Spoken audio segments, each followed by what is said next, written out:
So, good evening, ladies and gentlemen. Welcome to our Saturdays at 6 monthly concert. Sometimes we do these the first Saturday, sometimes we do the second Saturday, but it's always at 6 o'clock. And someone will always call me and say, "What time is the Saturday at 6 concert?" And I always say it's 6 o'clock.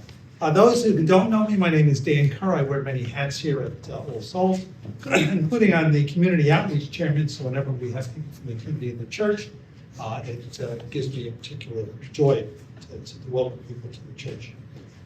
When you come into the church, you would have seen our mission statement. If you go to our website, you see our mission statement.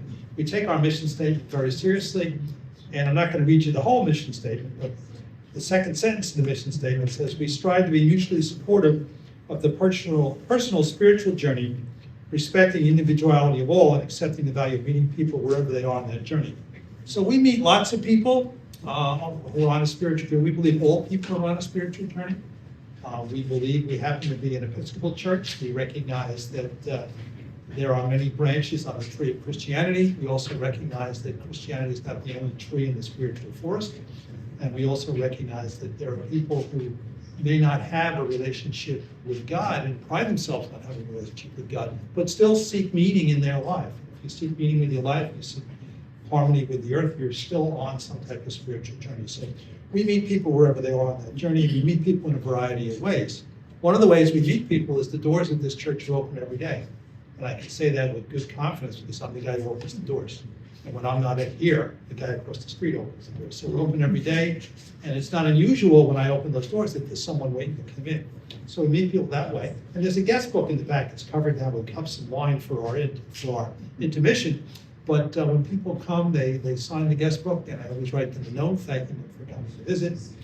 So we meet people that way. We also meet people, not only is the church open every day, but we collect food. So the food that you brought this evening, thank you, that goes to St. Gerard Magella. I used to say Mejia, but we had one of the deacons started here the other day from that church, and he said, "No, it's Magella."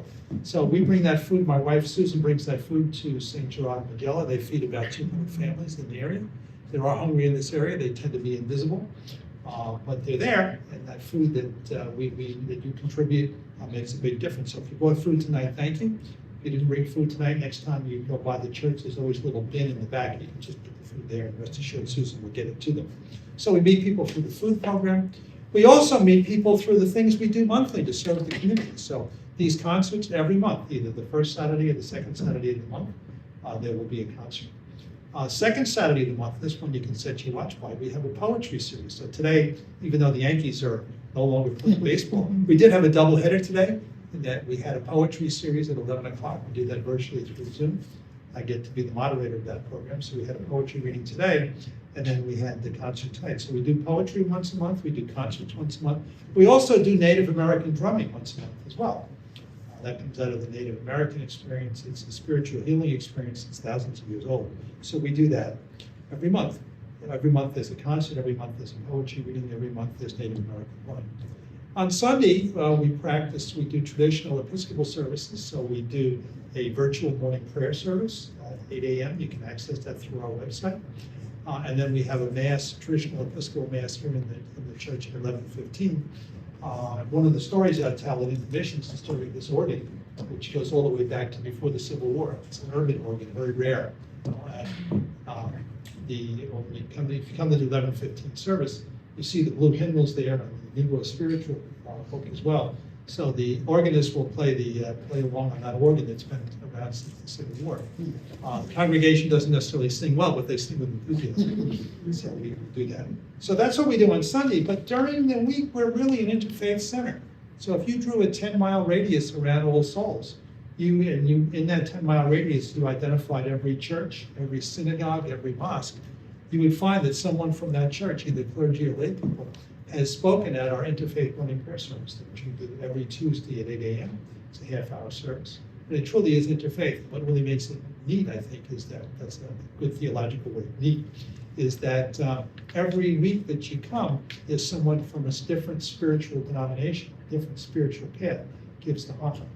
So it's interesting. We're giving the Italian concert tonight, and it's interesting. I was watching a documentary while I was exercising, And the president who signed the bill that recognized Columbus Day also was the same one who recognized Indigenous People Day as well.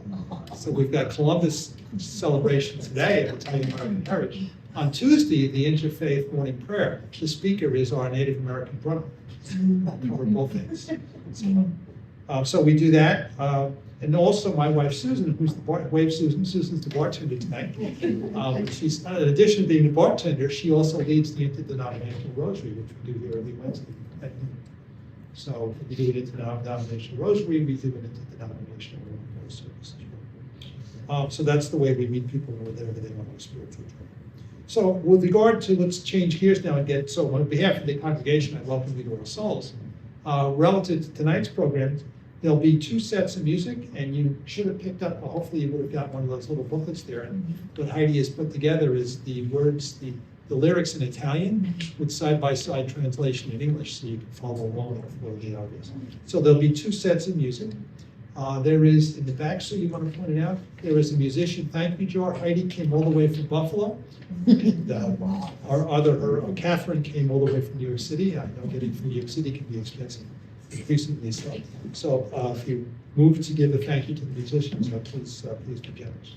So we'll have two sets of music. We'll take a 15-minute intermission in between, and we'll get you out of here by 8 o'clock. Okay, so let's get to tonight's program. So first of all, I'd like to introduce Catherine Miller. Catherine, you want to come out? Give her a round of applause.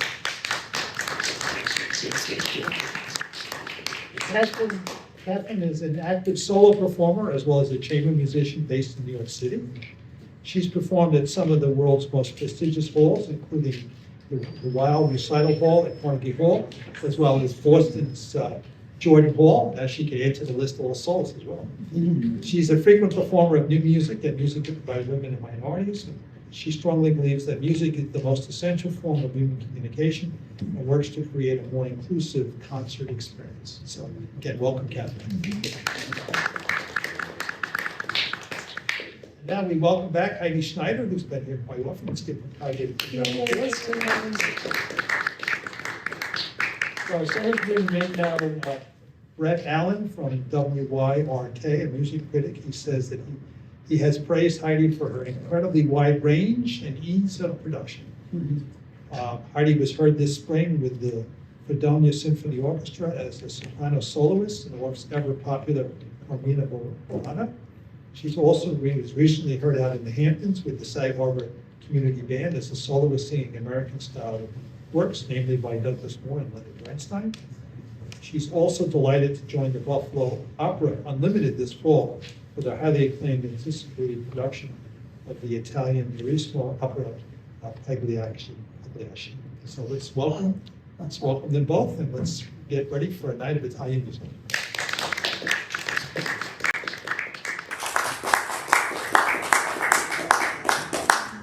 Thank you so much. I just wanted to give everybody a quick little blurb about why I chose this repertoire.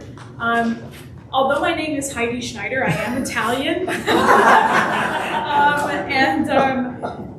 Funnily enough, I have always really been drawn to Italian music. Not everybody who is, of a certain heritage really enjoys that music. I personally really do, and tonight I chose this repertoire because it's really just such a charcuterie board of information from centuries ago that you might even recognize some of these tunes. They're very, very monumental in the singing repertoire, and I can't wait to sing it for you.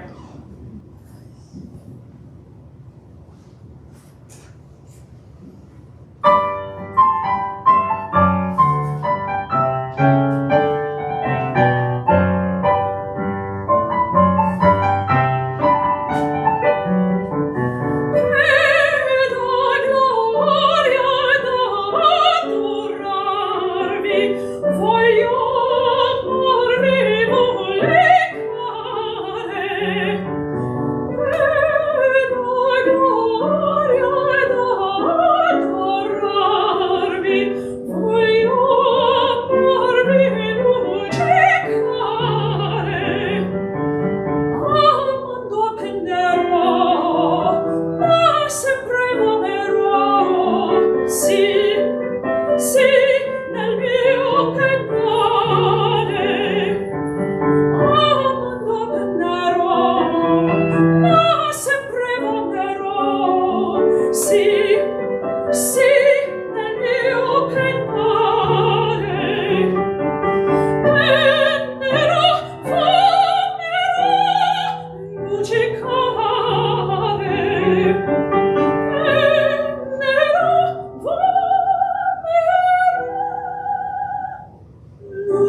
of shortened a lot of these. So some of them are in their full form, but some of them are shorter.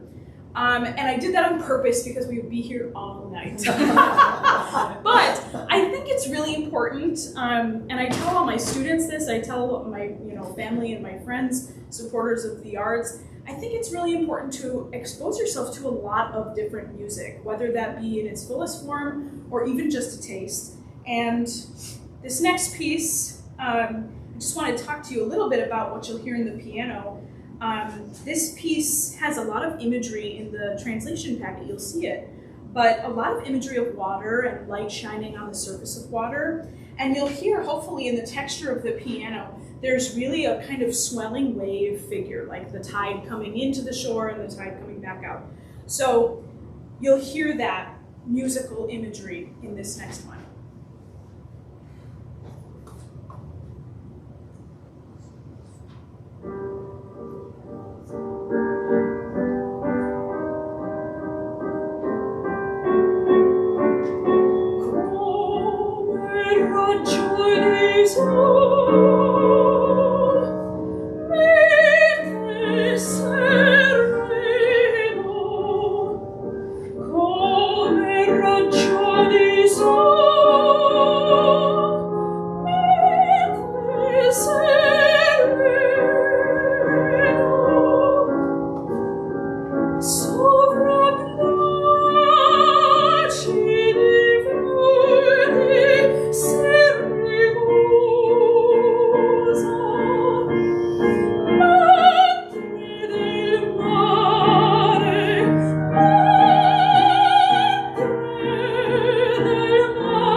So this next one, I have to say something about it.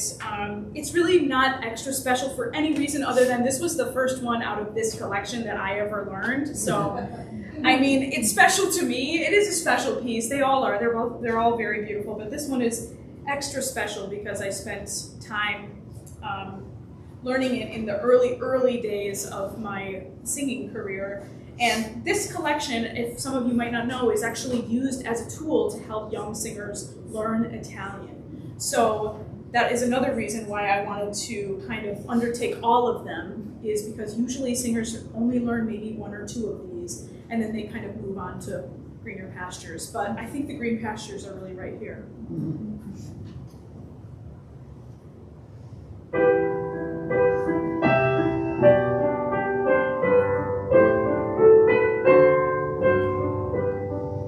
Simon cried,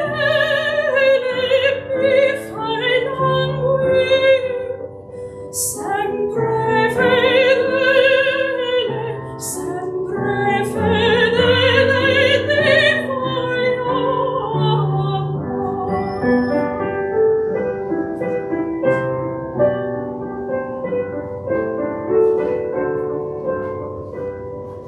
Simon cried,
e scioglie d'amore la servitù.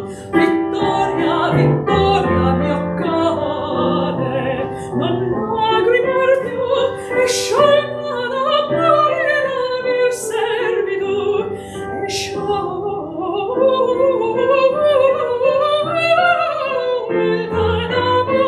la servitù. Già l'empio e due danni fra sduolo di sguardi, con vezze e bugiardi disposi l'inganni. Le frode, gli affanni non hanno più loco del crudo suo fuoco e spento l'ardore. Vittoria, vittoria, vittoria, vittoria, mio cuore, non lagrimar più, non lagrimar più, e sciolta d'amore la vil servitù, e sciolta d'amore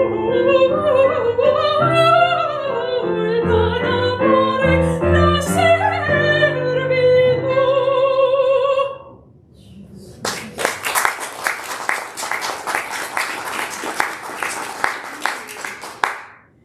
So this next one, just like Come Raggio di Sol, this one has some serious text painting in the piano part. Danza, danza, fanciulla gentile. Obviously it's a dance, and it's going to be in a quick 3-4 time signature. So hopefully you can kind of imagine yourself swirling around to this one. I sure feel that way when I'm singing it. So here we go.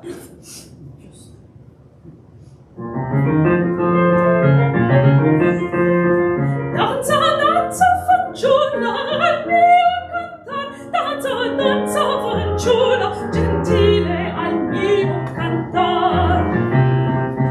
Gira, gira, stile, al suono le onde del mar. Senti vago rumore dell'aura scherzosa che parla al cuore con languido suon, con languido suon. E che vita danzar senza posa, senza posa, che vita danzar, danza, danza, fanciulla gentile, fanciulla gentile, al mio cantare, al mio cantar, danza, danza, al mio cantar.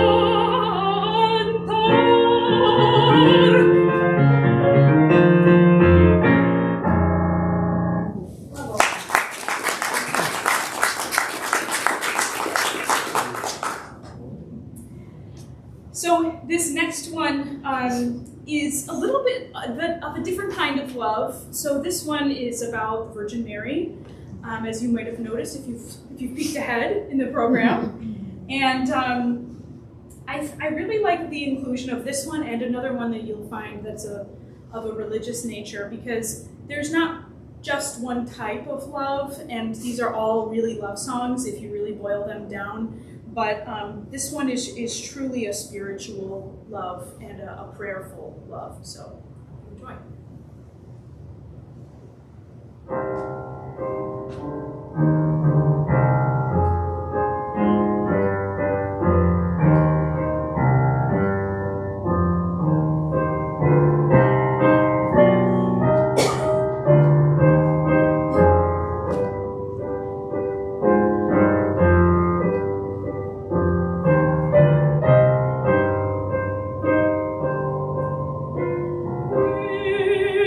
Virgin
this next one,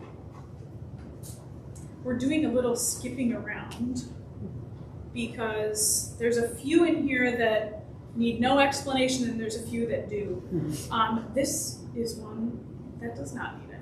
So here we go.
al fin respiro.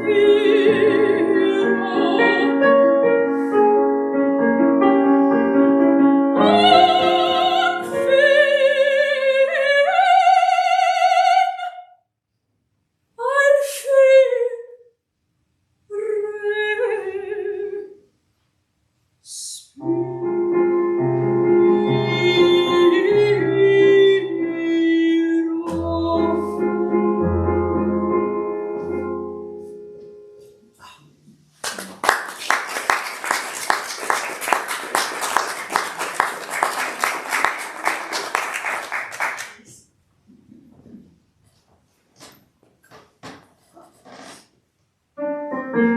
Che fiero costume da vincere un nome che a forza di bene si faccia adorar, si faccia adorar, che a forza di bene si faccia adorar.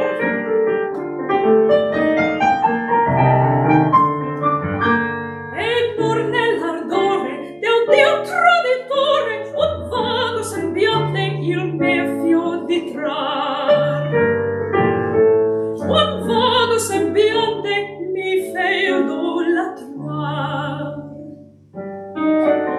Che fiero costume da ligero nome che a forza di bene si faccia adorar, si faccia adorar, che a forza di bene si faccia adorar.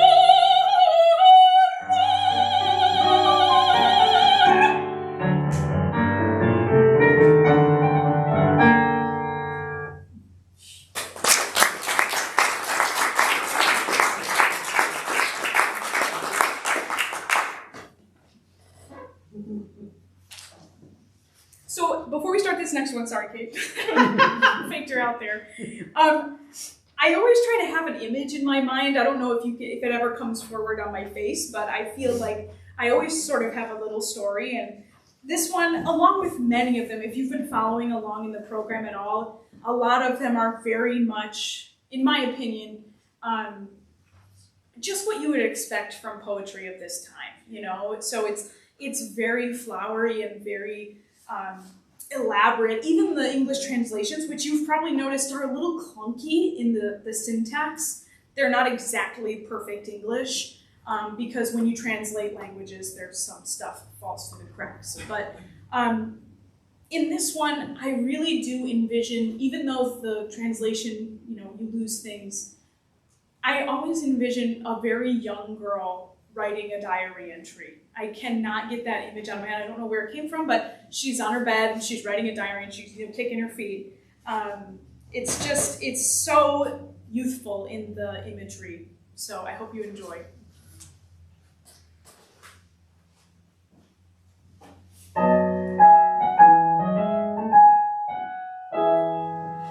Pur dicesti, o bocca bocca bella, o bocca bocca bella, quel soave caro sì, sì, che fa doldo il mio piacer, il mio piacer.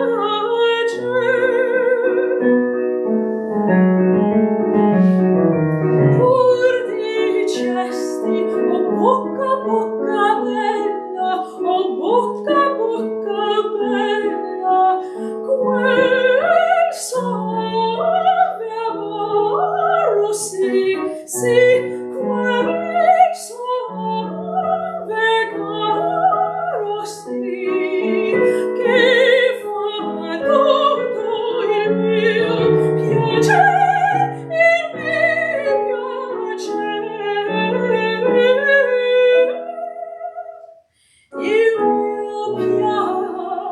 piacere, quel suave caro sì, sì.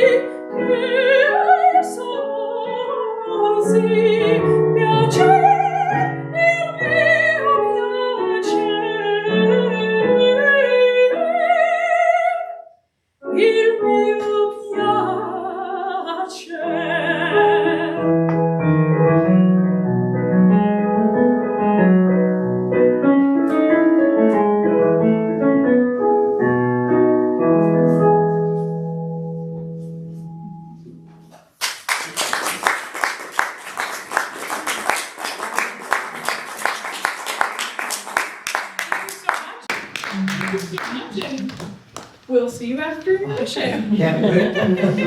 It's our tradition here to, just before intermission, to share one story of the history of the church. And as you can tell, I always wanted to work in a movie theater. And church has been here actually since before, the congregation has existed before the Civil War, although none of us are that old.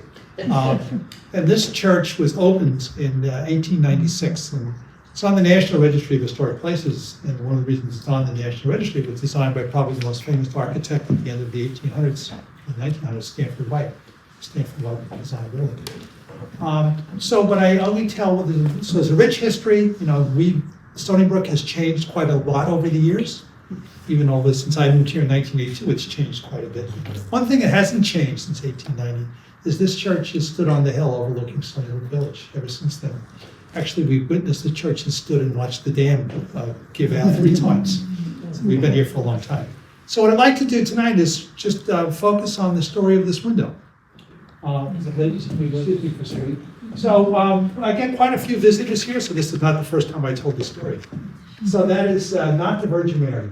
That is actually, people often think, is that the Virgin Mary? That's St. Elizabeth from Hungary. St. Elizabeth got her crown. And after the Reformation, you know, the saints lost their crowns. So that's St. Elizabeth, was from Hungary. And she was thought to be the Mother Teresa of her day. She had a special affinity for the poor. So if you look here on the left and you look here on the right, you see these two urns. They say Caritas, which is Latin for charity. So she was the embodiment of charity. She was thought to be the Mother Teresa of her day. So you can tell by the golden slippers and the way she's dressed that she obviously didn't take a vow of poverty, but she had a particular affinity for the poor. So she was thought, that's why they say that she was the Mother Teresa of her day. And people often ask, is that a Tiffany window? But it's not a Tiffany window. You can see here it's Mehring Company, which is the German equivalent of Tiffany. And people, when you think of this area and you think of people of great wealth, they often think that Ward Melville must have been Stony Brook's first millionaire. And actually he wasn't. The first person with great wealth in this area was actually Jonas Smith. So this window here is, notice on the left, Jonas and his wife Nancy Smith. And notice Jonas on the left died in 1867, and his wife died in 1875, but the church didn't open, it wasn't built until 1896. So how is it that we have this window dedicated to 2 people who weren't even alive when the church was built? And the reason for that is the Jonas and Nancy did not have children, but they were very close to their nieces. And one of their nieces was Elizabeth Pettit Norton, and she's the one who donated the land that this church sits upon. So when they built the church, they dedicated that window to them, to Jonas and Nancy Smith. Jonas Smith came, he was a member of the Smith family, but something happened. He actually came here as a poor orphan, but he was a very hard worker. He came, they say, the legend is he came here with $1 and an axe and a very strong work ethic. And he ended up at the height of his career owning equity positions in about 40 different ships. He used to sail between Europe and the Caribbean. He owned mortgages on most of the lands in Stony Brook. And to give you some idea of their wealth, you're all familiar with the Three Village Inn. That was their summer home. So next time you go into the Three Village Inn, you'll see a little plaque in honor of Jonas and Nancy Smith. And if you ever go to Caroline Church, which is the second oldest Episcopal church in the United States, in Setauket, right across from there is the Presbyterian Church, and you drive by the graveyard of the Presbyterian Church, if you look for the tallest obelisk, that's Jonas and Nancy Smith. That's where they rest. So, a little bit of history. Okay, before we go into intermission, there will not be a test. Before we go into intermission, just a couple of things I'd like to share with you. Number one, what we're serving at intermission is we're serving 2 wines in honor of the occasion. So we've got, from California, we've got a California Pinot Grigio. We've got a Tuscan Red here, Sue is holding it up. Unless you think all we do is drink wine here, we're also serving water as well. So, and there is a trash bin in the back there, so you can put your empties in there. We'll take a 15-minute break. One thing I didn't mention in my opening remarks is if you're on the, one of the hats I wear here is on the membership channels. People often ask me how many kids, how many people do you have in the congregation? So if you include recently baptized babies, you see the baptismal fount there, and people living in nursing homes like my sister Bonnie, we've got about 100. But if you include people in the community that we have a relationship with, it's over 1,000. How is that possible? Well, because we have what we call the Friends of the Church list. So if you're on that list, I promise not to ask you for money. What I will do, I mentioned our monthly concerts, our monthly poetry reading, and our monthly Native American drumming. If you put your name and email here, I'll be happy to add you to our list and you'll get invitations to any of those events. So we do not have a pretentious guy with a tuxedo. Closest thing we have is our senior warden, Herb Mona's in the back there. So Herb is also not only is he our senior warden, he's leading up the accessibility project. So if you have questions about accessibility and our plans to make it easier to get up the stairs, talk to her.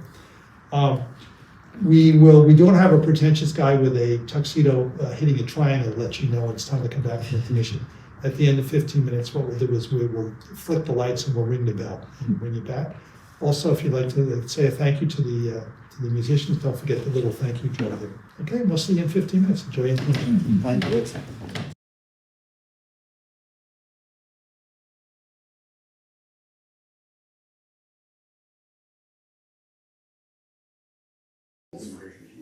All right, before we get started on this next half here, you'll notice a different form on this one. This one starts with something that's called a recitativo, and it's commonly known as a recit. And a recit is kind of like spoken, more spoken dialogue sounding. And then there's the aria, which is the sung part. So hopefully you'll hear the difference there. And actually, I was doing some research, there's actually some contention on who actually wrote this piece. It's, in this text, it's credited to Marcello, Benedetto Marcello, but I was doing some research, and some people are saying that a man named Francesco Conti wrote it in Florence. He was born in the late 1600s. So there's always something to be learned about these old pieces. Here's Il mio bel fuoco.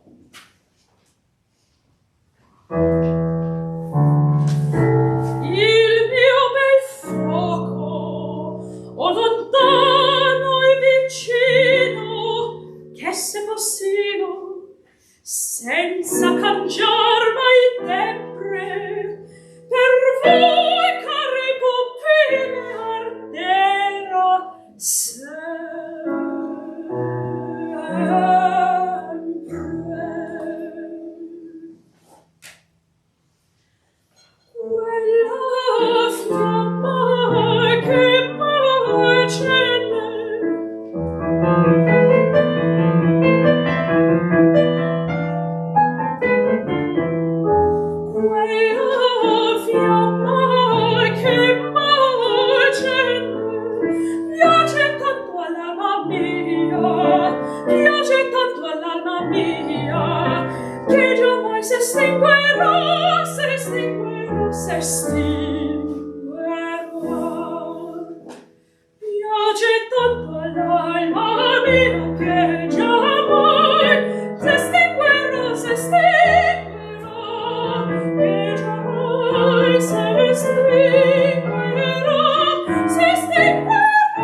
posso desperar, sei troppo cara, sei troppo cara ancora, non posso desperar, sei troppo cara ancora, sei troppo cara ancora, non posso desperar, sei troppo cara.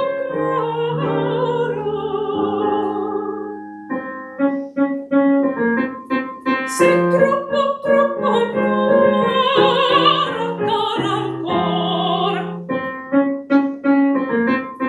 Sei troppo cara ancora.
So this next one, and I love this about this collection because you're kind of like back and forth with your emotions the whole entire time. But this one has some of the most adorable, bright, bubbly text that I've ever seen in almost any piece of music. And the text is mi pizziki, mi stuzziki, mi punjiki, mi mastiki.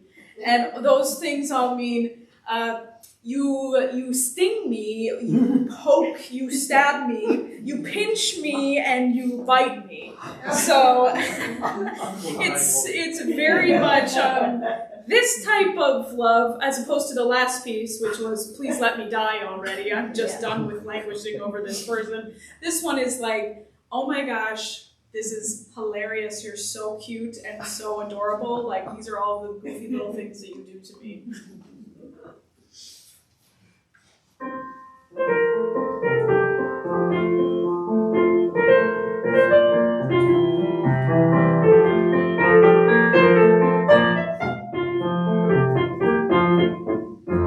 Nel cor più non mi sento brillar la gioia virtù, cagion del mio tormento. Amor, se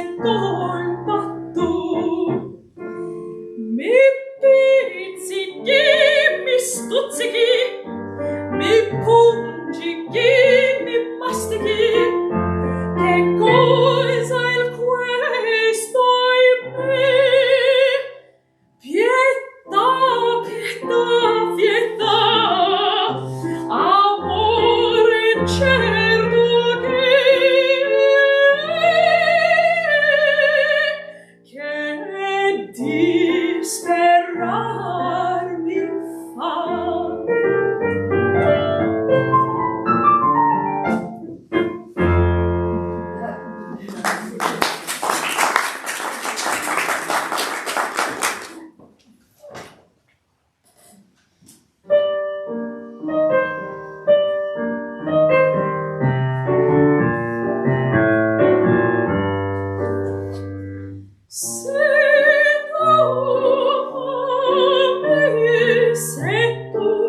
Sospiri sul per me gentil pastor. Allor dei tuoi morderi, di petto del tuo amor, ma ti pensi che son detto io ti debba riamar. Pastorella se soggetta facilmente a t'ingannar. Pastorella se soggetta facilmente a t'ingannar. Facilmente a t'ingannar. Bella rosa margarina, oggi Silvia celerà. Scusa della spina, no ma poi la sprezzerà, no ma poi la sprezzerà. Ma degli uomini consiglio io per me non seguirò, non per me ti piace il Giglio, gli alfieri sprezzerò.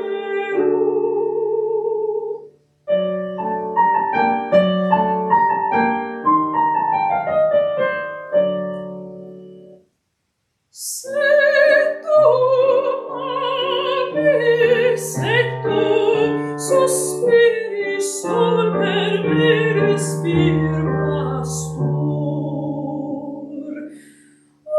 Dolor dei tuoi mordiri, di letto del tuo amor, ma se pensi che son detto io te ho debba riamar.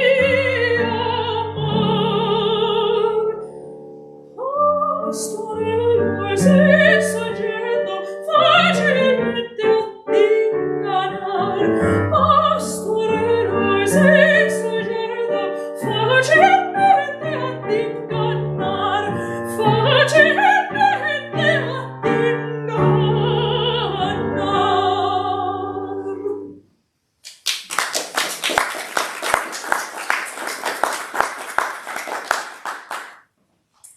Okay, so this one, this one that's coming up, entitled Nina, is very morbid, actually.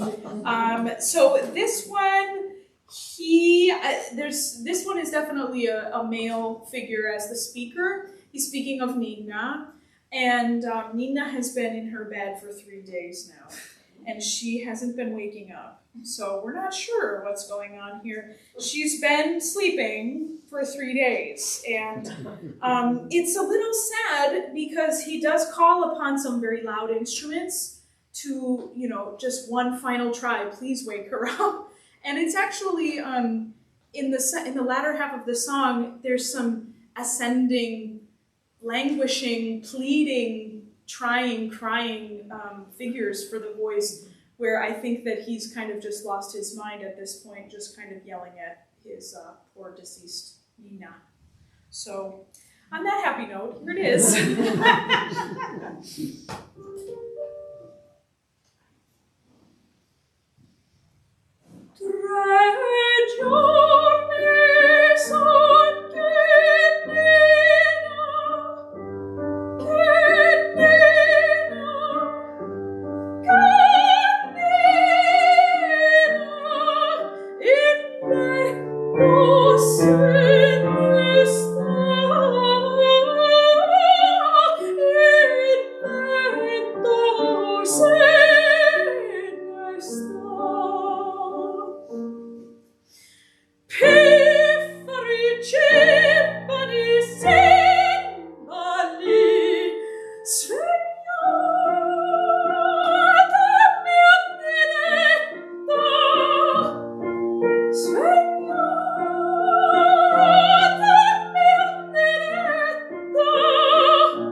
Okay, so this one, it requires some explanation. So this one, it's going to feel a little off kilter. It's because there's something called metric displacement happening in the text and also between both of us. So Scarlatti, the composer, obviously did this on purpose because the speaker, the narrator, is going through some serious back and forth on whether or not she's going to be faithful to her lover, and she's really trying to make a decision here. And there's a lot of back and forth going on here with her and Florindo. So you'll probably hear that, that turmoil. And here we go.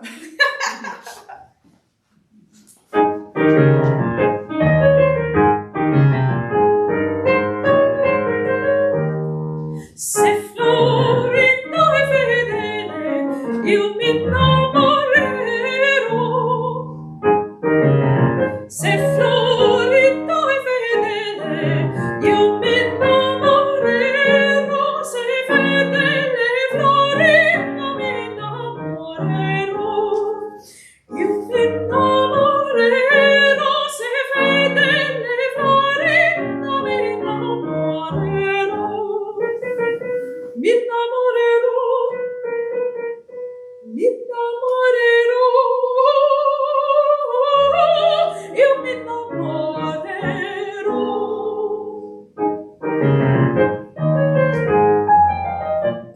potrà per la contendere il fare trattar c'è, ch'io ma saprò difender d'un guardo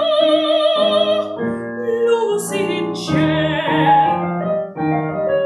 Preghi, pianti e quell'ere io non ascolterò, ma se sarà fedele, ma se sarà fedele io mi innamorerò, io mi innamorerò, mi innamorerò, mi innamorerò, io mi innamorerò. Se Florinda è fedele, io mi innamorerò. Se Florinda è fedele, io mi innamorerò. Se fedele Florinda mi innamorerò, io mi innamorerò. Se fedele Florinda mi innamorerò, mi innamorerò, mi innamorerò, io mi innamorerò.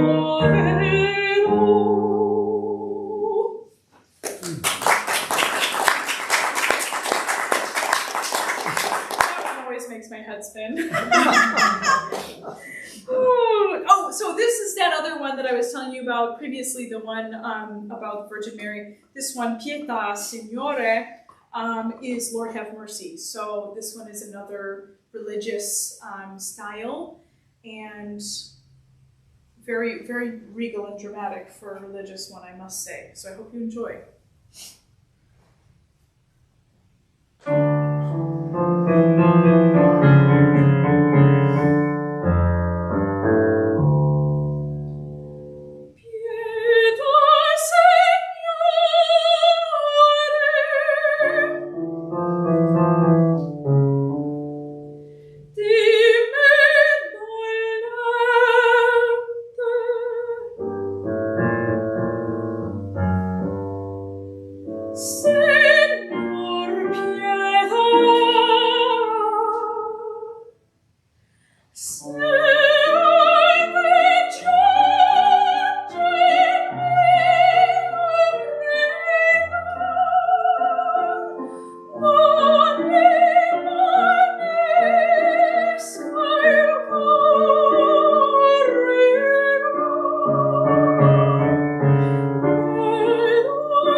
So this next one It is probably, can I get a show of hands in here? Has anybody ever trained as a singer, even as when they were little?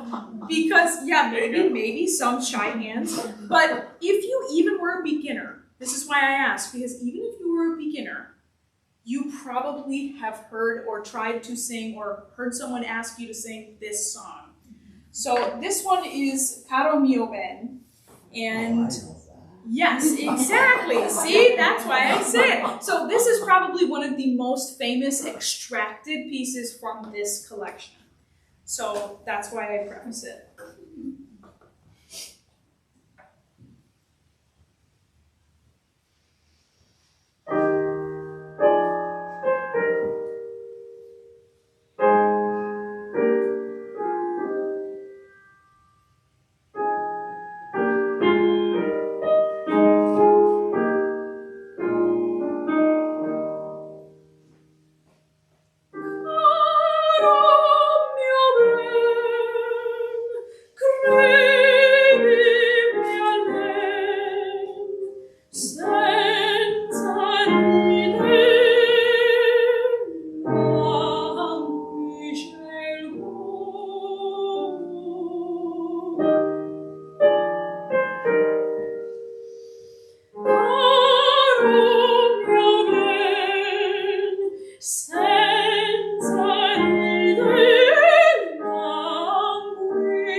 And when I was putting this together, Kate and I both agreed that this was our favorite. This next one you're about to hear is our favorite. So I said, okay, we'll put it last, even though it doesn't really fall last in the book itself. But it's a good one. So I hope you enjoy our grand finale.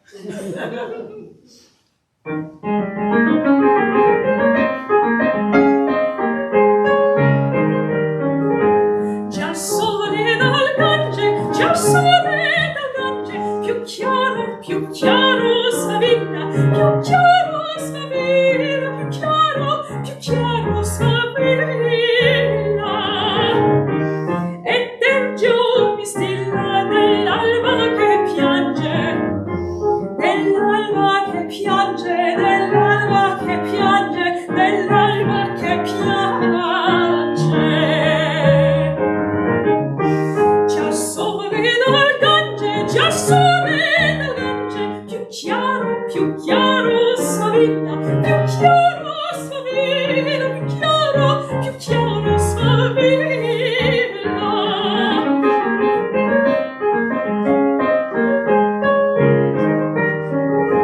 Col raggio dorato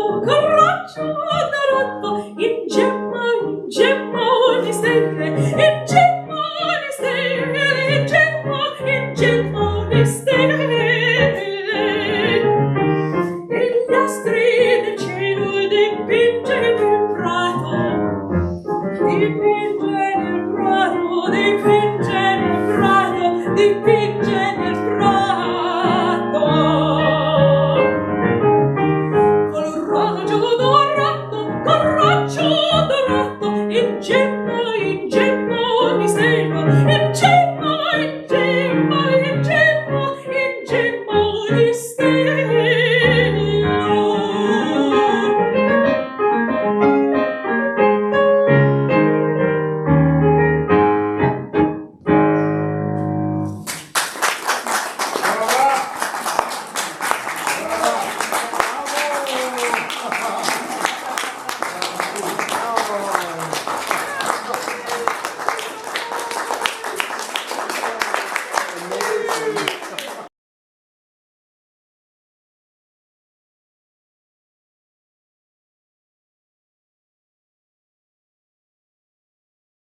So it is our tradition to use this time to ask questions of the musicians. So Sheldon, I think you had a question.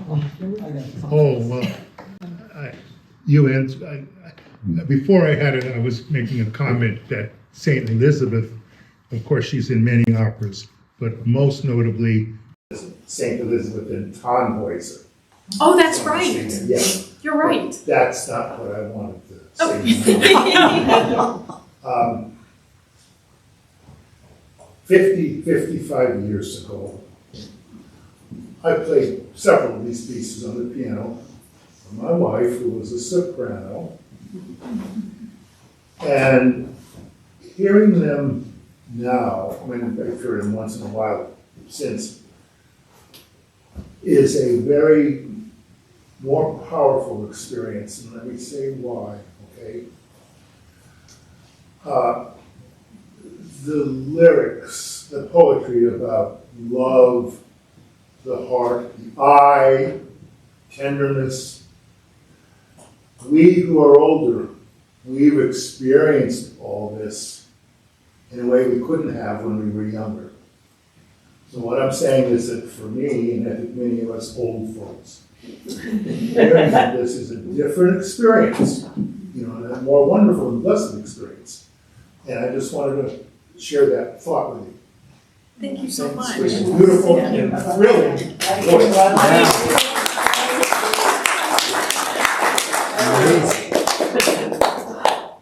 Yeah, I don't know if it's more of a complex question, but Sure. it was what, Monteverdi and Scarlatti. Scarlatti. Yeah. So, I mean, to me, it would seem very love music. Mm-hmm. How does that relate to the more modern, meaning Puccini, and as far as that type of music, as far as the opera goes? Because the way you sung it, I mean, to me, those are probably, some of them were nasty songs as far as love goes. Yes. As far as love. Yes. But it was yes. just amazing the way it's sung. How does that relate to modern Puccini? It's a great Puccini question. isn't modern, Right. obviously, but, you know. Well, in comparison, yes, Yes, hundreds of years yeah, later, yeah. in comparison to some of these tunes. But I agree, and I try to equate it to, you know, when you're an English speaker, it's hard sometimes to think about like ye old English, like Shakespeare.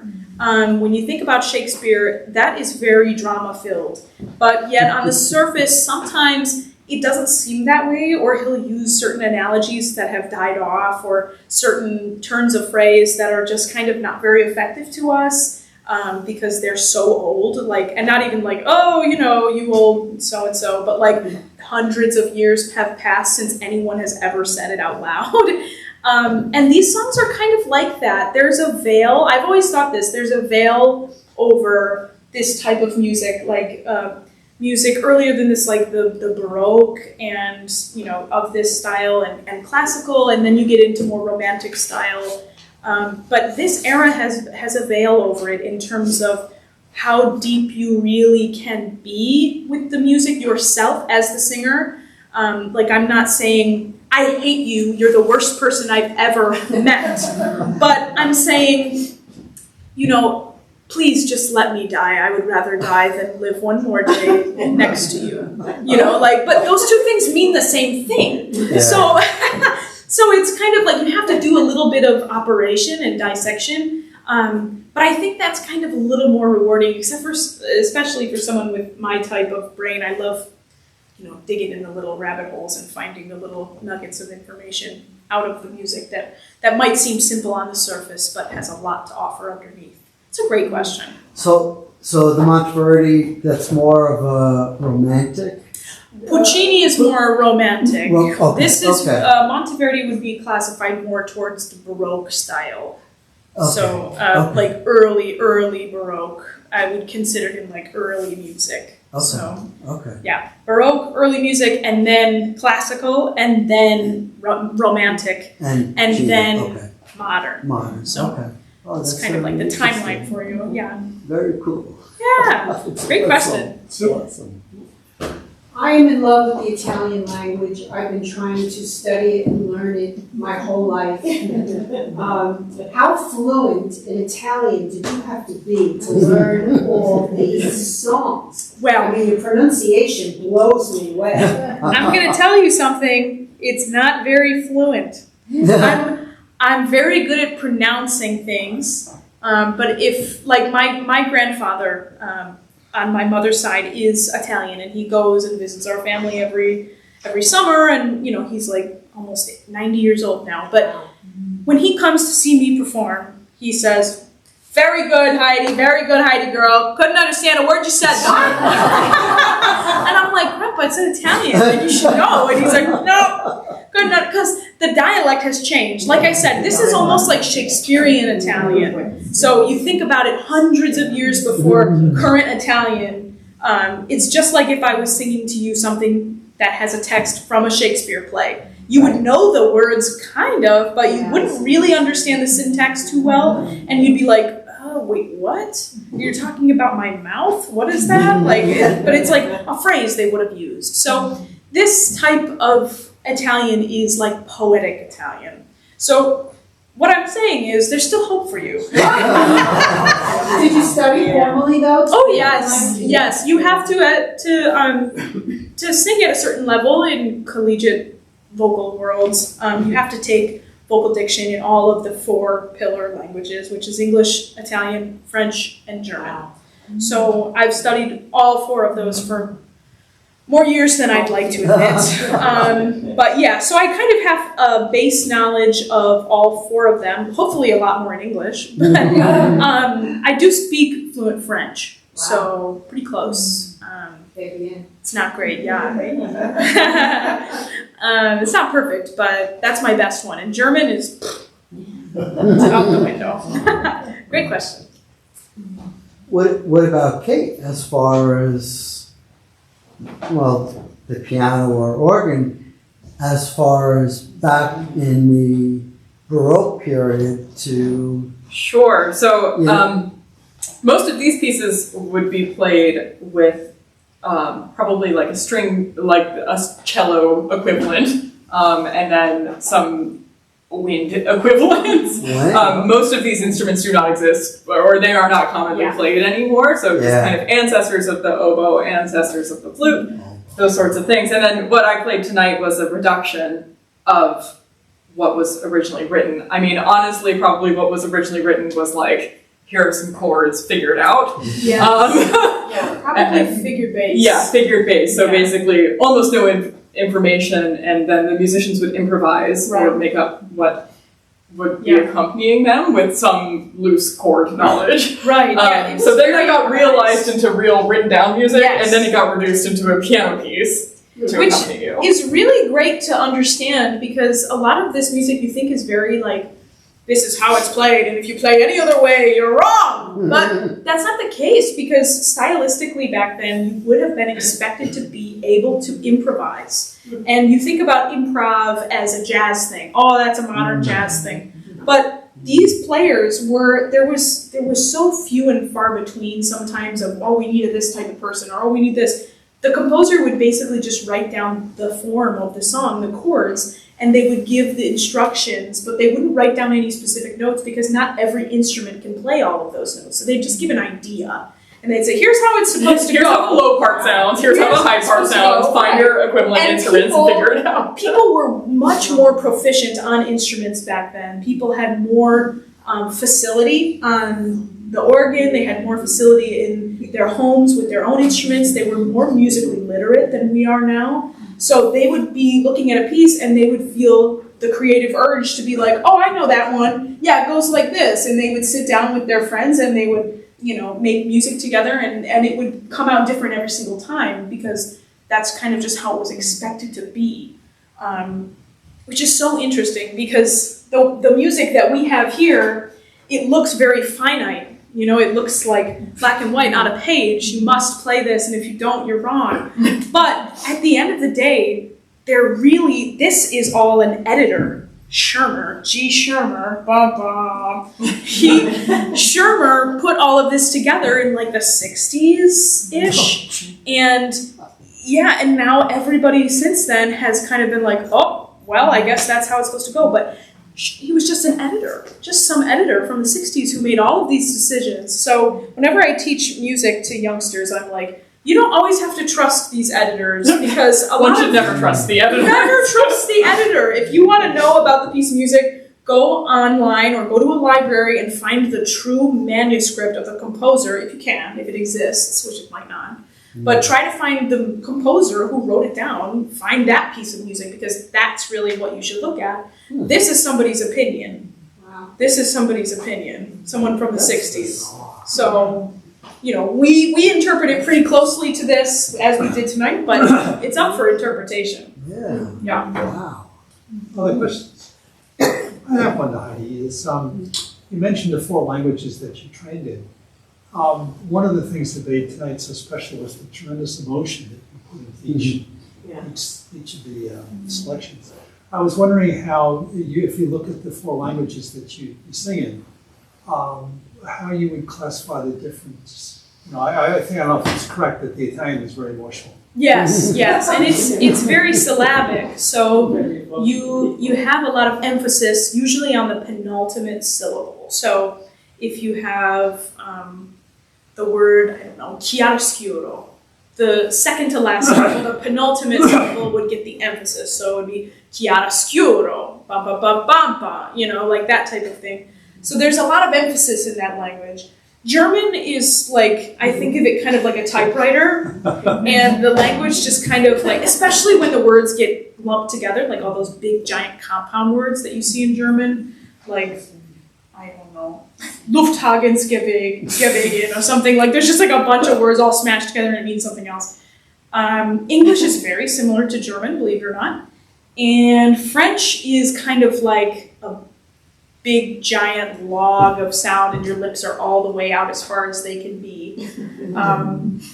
If you make this face, you'll sound more French right away. You have to have your mouth. There's a posture, just kind of like how if you have an accent and you're from the Midwest, you'll kind of see people kind of have this, or like accents. The posture of your mouth changes things. So French is very great for phrasing, long musical phrases. It's very smooth. German is very precise, and Italian has a lot of bombastic spurts of emphasis within each word.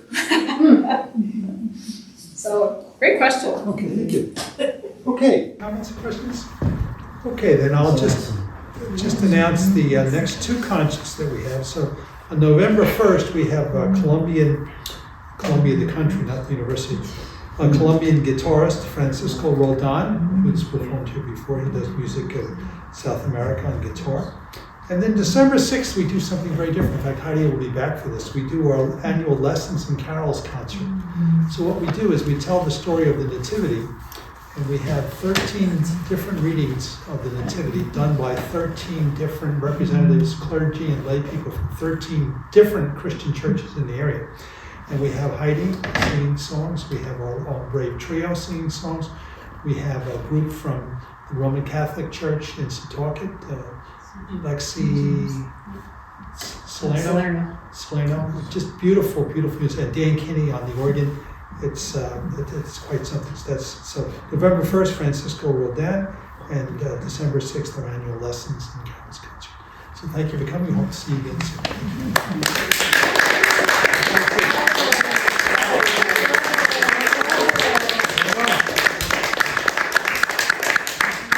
Get the musician, thank you on the way out. If anyone wants to be added to the mailing list, we've got you in, so thank you.